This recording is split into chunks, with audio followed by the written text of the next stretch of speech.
I love every aspect of work that we do, and I think that that's something that's unique about Brunton, is that we're involved in basically every single client base, but tribal does have a special place in my heart, and I think that Frankie has set the stage for that. Matakiapi ete washte wachipuia Frankie Hall, dosha ahod nachbago Frankie Hall.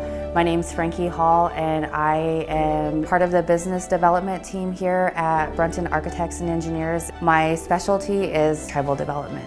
I am a proud member of the Hunkpati Nation. I am an enrolled member of the Crow Creek Sioux Tribe located on the Crow Creek Reservation in South Dakota.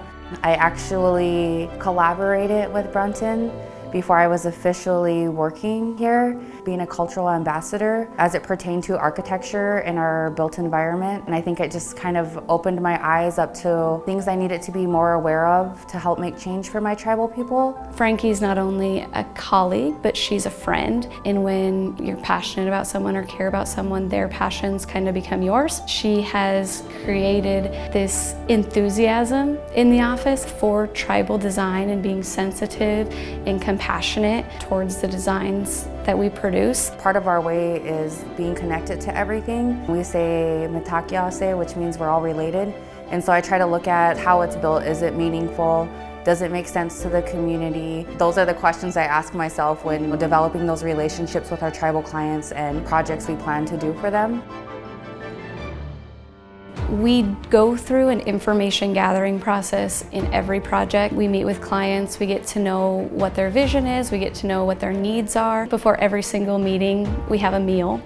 And that's where a lot of our information and inspiration is gathered. Right now, we're working with the Four Bears segment, part of MHA Nation, and it is the conversations that we have that are really driving that design.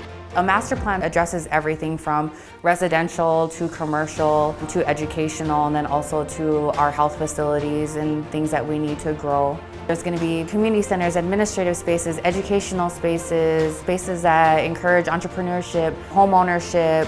We really dove in with Frankie to create symbolism, to create tradition, and make sure that what we're going to present to the client is going to be respectful and meaningful for the spaces we're trying to create. It's going to tell a story of the people, so that regardless of if you're relearning your culture, trying to reiterate your culture, or from the outside in trying to understand the culture, that you're able to do that in that space. And I think it's so beautiful.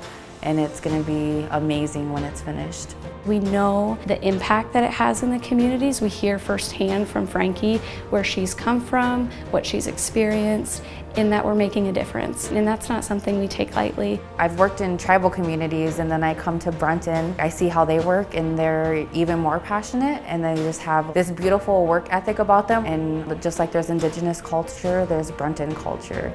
And Brunton culture means that you listen and you have respect and you do the best that you can.